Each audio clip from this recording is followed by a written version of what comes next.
Hi everyone. Here we are, hard to believe, at the start of our last unit, here at the end of the Middle Ages. We're going to be looking at the Gothic for the final 3 weeks. And the name Gothic for this period of art originally had very negative connotations. It was named after the Goths, one of these barbarian groups from the early Middle Ages.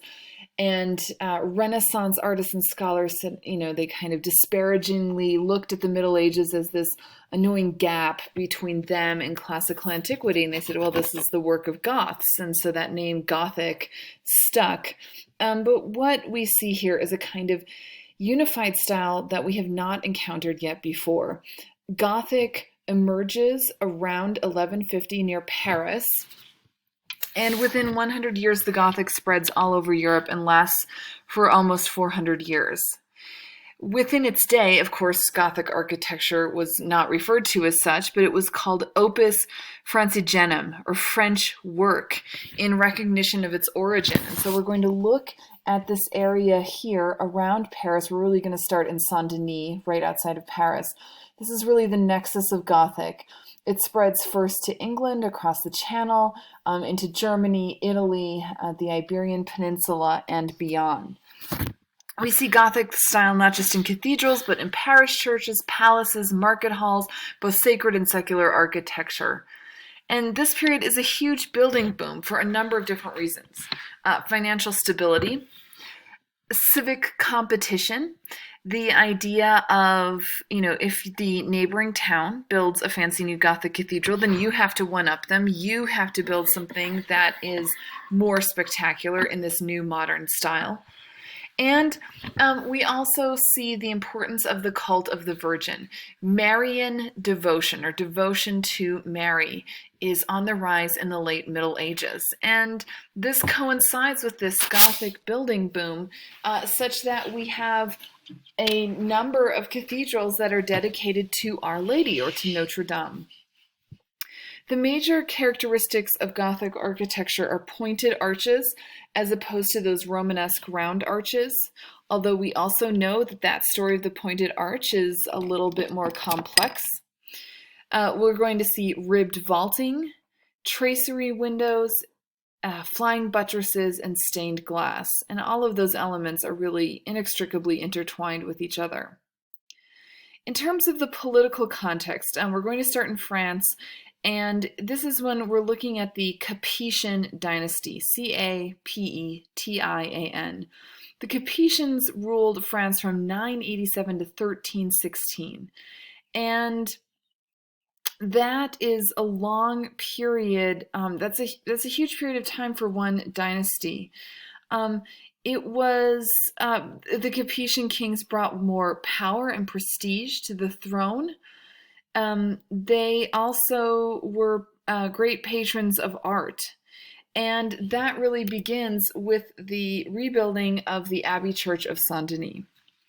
So Saint Denis, Saint-Denis, he was first converted to Christianity in Athens by the Apostle Paul.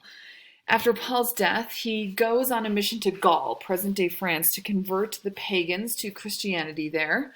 He was appointed the first bishop of Paris, and he was imprisoned, tortured, and finally beheaded on the slopes of Montmartre. This is an area of Paris today, the Mount of Martyrs, around 258 CE. According to his legend, he picks up his decapitated head and walks a few miles to his chosen place of burial northeast of Paris, and that is Saint-Denis today. A Benedictine abbey is established here, built over the tomb of Saint-Denis, and this church is important because it's the primary royal monastery. It's closely connected and funded by the royal house, and it becomes the main place of burial for French kings. The key figure here in the Gothicization of Saint-Denis is the abbot Suger, S-U-G-E-R. He was educated by monks at the monastery, and he was very close friends with his schoolmate there, the future King Louis VI. In fact, Suger served both Louis VI and Louis VII as advisor, and he's elected abbot of Saint-Denis in 1122. And a few decades later, he begins this massive rebuilding program of the dilapidated abbey church.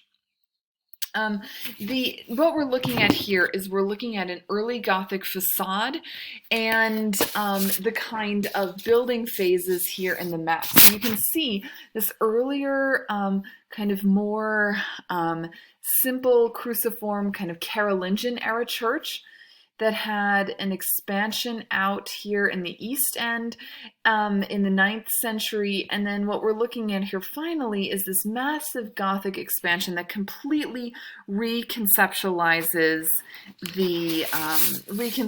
conceptualizes the architecture here. All right, let's look at the facade here, where we see a few key characteristics of Gothic. We have 3 grand entrance portals with tympanum panels above the doorway, and these areas of the facade become key places to add sculptural decoration. We also see here just one westward tower. Typically there'd be 2 with that big west front to announce the entrance to the church.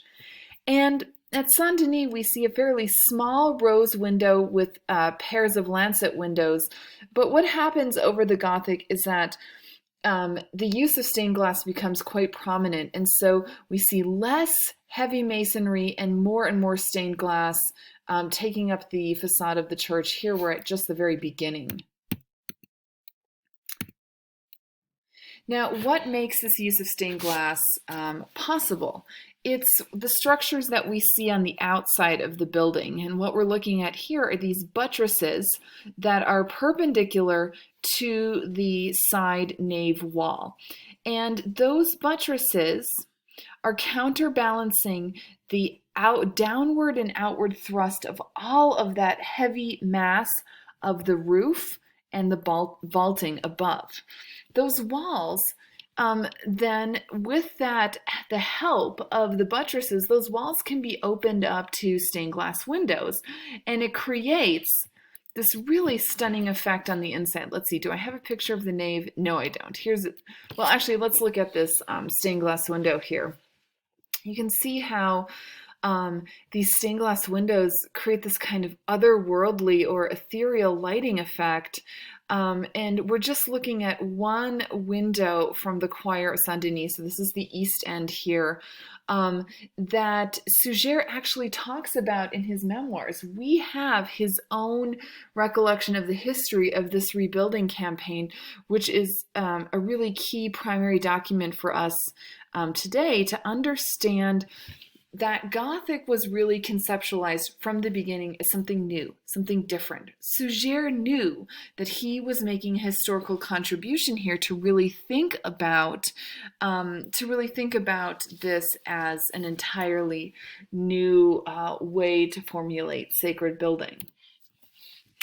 Here in the choir, we see how the space, it's not just the inclusion of all of these windows here on the different stories, but it's also using these vaultings here to space out the columns, to widen the interior, to create this sense of a kind of unified, cohesive space that's not divided up into all these different ambulatories, wings, side chapels, but the space really flows and creates this kind of one unified aesthetic that is so important to the notion of the Gothic.